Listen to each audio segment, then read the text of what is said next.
merci un peu pour question. So the caller is asking about the train that's due to come through our county.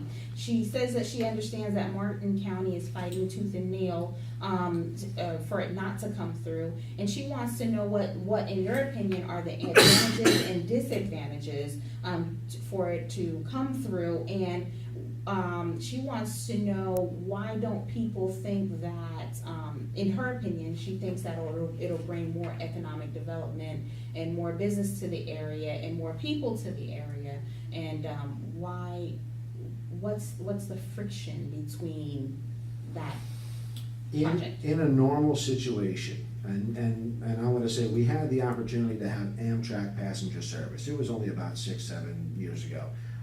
They came here as a big parade. They came into Fort Pierce. They did honest renderings of what the passenger terminal was going to look like. It was all a big thing, and then we shot it down. Immediately after that, Governor Rick Scott and some people that he was in business with created this All Aboard Florida project.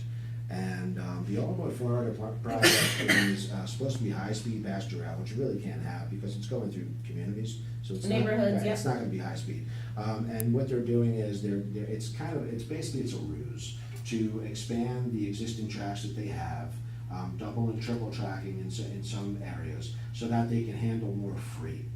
And the passenger service, there's no profitable passenger service in the U.S. I don't even know if there's any profitable ones in the entire world. People don't use the train, and we already have passenger service. They're supposed to be from Orlando to Miami. We already have it. It's called Amtrak. It already runs. It goes down the center of the state on the CSX lines, and I've taken it before, all the way up to New York and back again. It's a nice ride. We don't need a second one. There's already one. And if it was such a need for people to get from Orlando to Miami, they have these things called airplanes.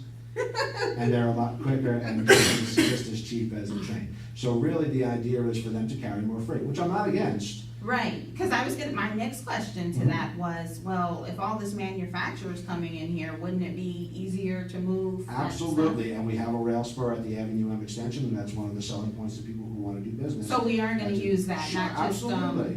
Tropicana's No, only line exactly. they get to use. So we want to go ahead and encourage infrastructure improvements, including rail.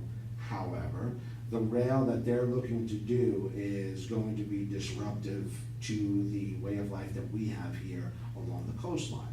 There's another track in the center of the state, like I mentioned, owned by CSX, that they could just as easily put their freight through and run full speed, full bore, because there's nothing out there but orange groves and cattle.